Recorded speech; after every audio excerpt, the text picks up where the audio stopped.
A depressão pós-parto é um assunto relativamente conhecido, mas essa situação geralmente é descrita em relação a mulheres que tiveram os filhos, né, que passaram pela gestação, pela gravidez.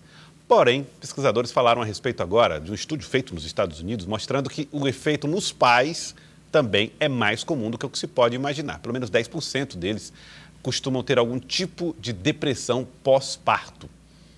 Será que isso é tão incomum assim? E aqui entre nós também? Nós estamos aqui ao lado do psiquiatra Raíli Salles, que vai conversar conosco a respeito deste assunto aqui no Jornal do Piauí. Tudo bem, doutor Raíli? Tudo bem, é um prazer. Muito obrigado pelo convite. Doutor Raíli, primeiro, vamos falar sobre isso, né? É muito comum se falar sobre depressão pós-parto em mulheres. Por que com os homens não é tão comum assim?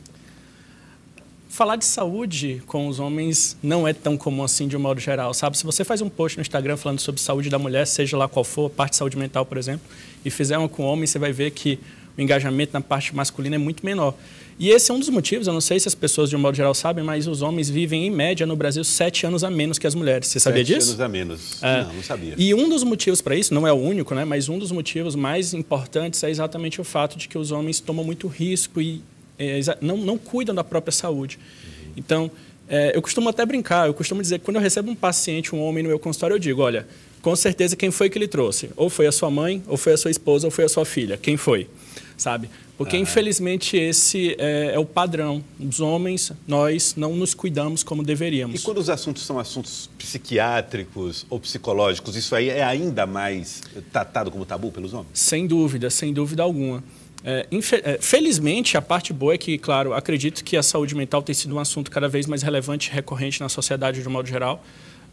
E a saúde mental dos homens está melhorando nesse ponto também.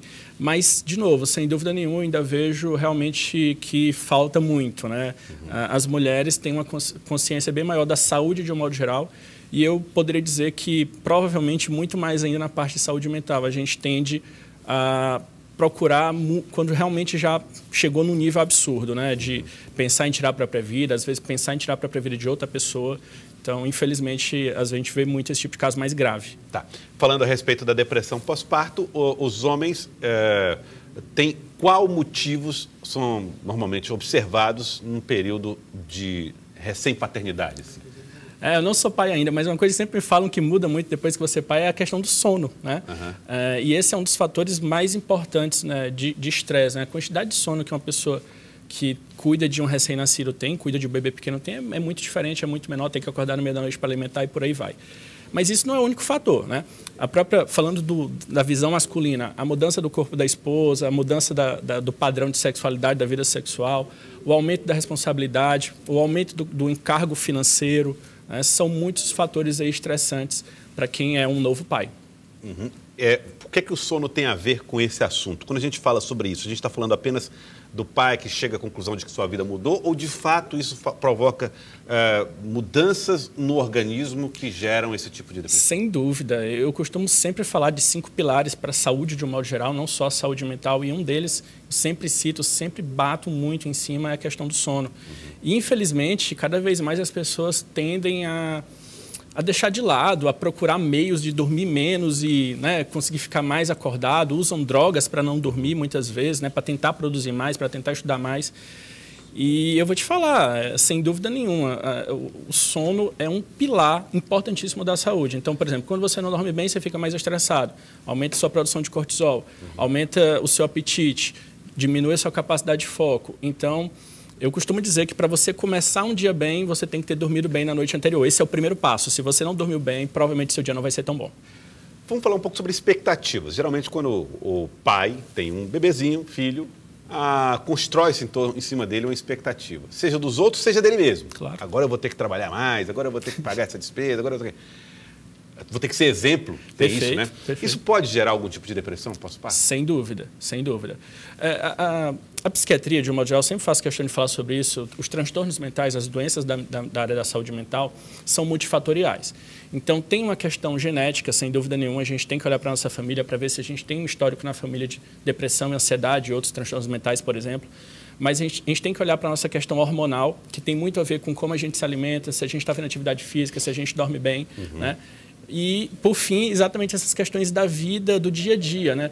como está o meu nível de estresse, a quantidade de responsabilidade que eu tenho, a quantidade de tarefas que eu tenho. A gente não vive num mundo cada vez mais acelerado e que cada vez a gente se cobra mais. E, de certo ponto, claro, nós desejamos ser pessoas mais produtivas, pessoas cada vez mais competentes, mas a gente tem que lembrar também que somos humanos. E que, como os humanos, nós temos limites. Então, é preciso que você reconheça o seu limite, e é sempre bom lembrar que esse limite é individual. Talvez ali o meu colega consiga fazer um pouco mais do que eu em determinada coisa. Parabéns para ele. Mas eu tenho que conhecer o meu limite. E, além disso, claro, não só conhecer, mas respeitar o meu limite. Eu vi que na pesquisa se falava muito a respeito de como os pais também se distanciam um pouco do trabalho ou se veem obrigados a se distanciar do trabalho, como um dos fatores que geram depressão pós-parto nos homens. Que relação é essa que o homem tem com o seu trabalho, né, com a sua carreira, com o seu emprego, que pode provocar esse tipo de transtorno?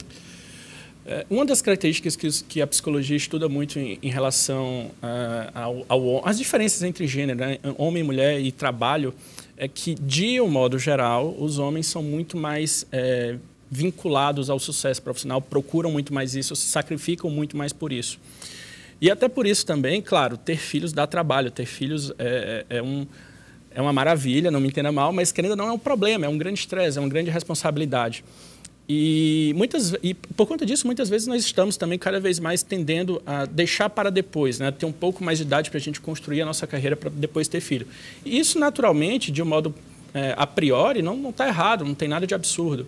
Mas a gente tem que tomar muito cuidado exatamente com isso, com que ponto da vida que a gente está, com que escolhas que a gente está fazendo e saber administrar. Não dá, de novo, a gente tem que lembrar disso. Somos humanos, temos limites, nós temos que saber administrar nossos limites. Não dá para fazer tudo, todo dia, toda hora. A gente tem que ter essa noção. Os homens, evidentemente, não têm no seu corpo nenhum tipo de alteração por causa da gestação feminina. Pelo menos não a olhos assim, claros, olho a olho nu. Sim. E o que nos faz pensar sempre que não há nenhuma alteração hormonal por ali. Mas existe? Então, esse é um ponto muito interessante, né? É como eu estava falando, primeiro tem aquela questão de ser uma coisa multifacetada, né? O transtorno mental. Não é só hormonal. Mas sim, agora os estudos mais recentes têm mostrado alterações hormonais também nos homens ali no período da perigestação, né? Que a mulher também está gestante e no puerpério, né? Logo depois que o neném nasce. Então, lógico, não são da mesma monta, da mesma intensidade do que acontece nas mulheres, mas os pesquisadores já estão percebendo que sim, acontece e convenhamos, esperado, né? Porque o nosso organismo, é isso que às vezes as pessoas têm um pouco de dificuldade de entender também, eles têm uma relação muito clara com o que a gente vive, com o nosso dia a dia. Então, como eu me sinto, as coisas que eu faço, o meu dia a dia influencia muito na minha saúde e vice-versa. O meu organismo também vai influenciar muito a minha saúde, como vai influenciar muito depois também no meu dia a dia. É muito difícil para os pais entenderem que a vida gerada ali não é a vida deles, porque muitas vezes eles vão sentir tristeza porque a escolha que o filho fez não é a escolha que ele imaginava. Ou então vão imaginar que o filho adoeceu porque ele não foi um bom pai. Esse tipo de questão, como é que os pais, e aí pais eu falo já em homens e mulheres, podem lidar com esse tipo de situação? Nossa, agora você fez uma pergunta bem difícil, porque eu acho que isso faz parte do desenvolvimento pessoal de cada pai, né? É um desafio, eu não acho que exista uma regra simples que eu possa falar que vai resolver esse problema, porque realmente é complexo. Eu sempre digo, na verdade, quando estou conversando com os meus amigos, é a minha opinião, e de novo, eu nem sou pai, né? Mas mesmo sem ser pai, eu pretendo ser no futuro, eu avalio, na minha opinião, que o papel de pai e mãe, obviamente também, é o mais importante que um ser humano pode exercer durante sua vida. É o ápice da vida, é a melhor experiência, é a maior, a mais importante. E, portanto, ela não pode ser fácil. Entenda bem, não estou falando que necessariamente é penosa, mas o que eu acho que deve diminuir o sofrimento dos pais, esse é o ponto que eu quero chegar. Estou dando uma volta porque eu quero chegar nisso. É que a gente, tendo a noção disso, de que é uma coisa importante, difícil, a gente vai aprender. É um processo.